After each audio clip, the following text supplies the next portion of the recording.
Let's all go to the lobby. Let's all go to the lobby. Let's all go to the lobby to get ourselves a treat.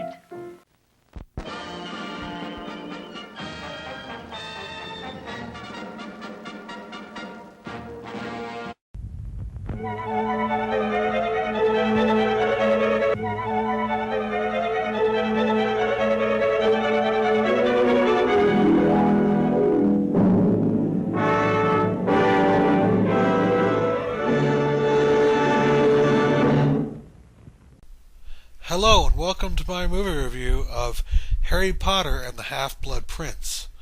In terms of movies based off of a book series, there aren't many out there, and I don't believe there has even been one yet that can claim 6 films for the series, making Harry Potter films historical in a very big way. I mean, let's face it, most movies based on books are not at all well done. To add to that fact, most movies that spawn sequels end up feeling tired, old, and beaten to death by the 3rd film in the series. Obviously, there are some very important omissions from this list of bad sequels, like the Star Wars films and the Lord of the Rings trilogy. However, I honestly consider Harry Potter to be, if not on par with those films, at least significantly well done enough over the now 6 films that it spans to be considered on the same list as those much respected and well-loved films.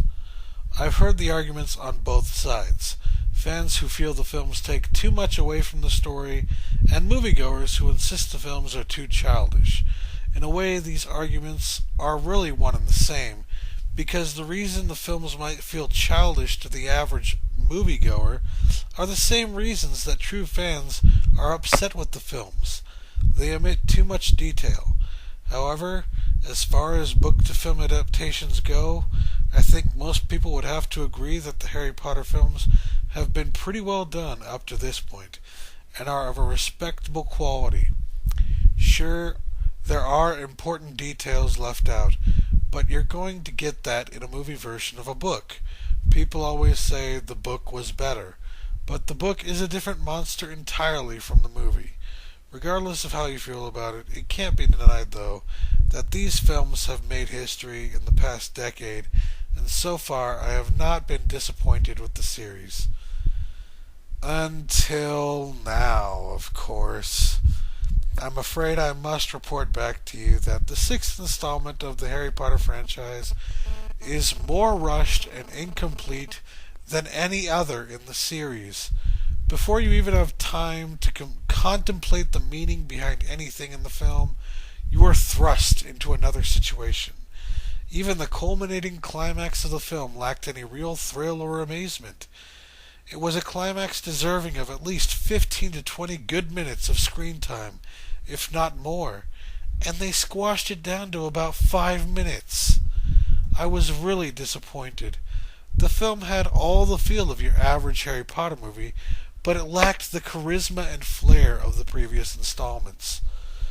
I have to stress that it's not like it's a bad movie.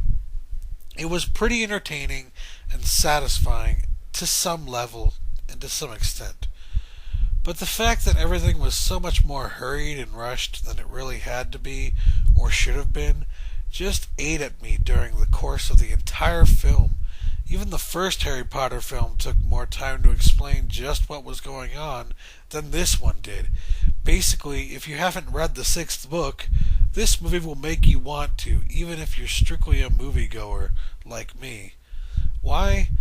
I feel like I missed so damn much, and I know that I did. The last Harry Potter felt darker than this one, and for all intents and purposes, this one should have been much darker and much more important than they treated it. They're apparently splitting the 7th book up into 2 movies, which, judging from this film, is a great idea. Too bad it came a bit too late. Why didn't they split this one up into 2 movies? It's just so rushed. Something tells me this one will go down in history as the worst in the series. I wouldn't worry about the final book, however, because if they're taking the time to split it into two different films, then they're probably going to be able to get it right, or at least do a lot better than they did with this film.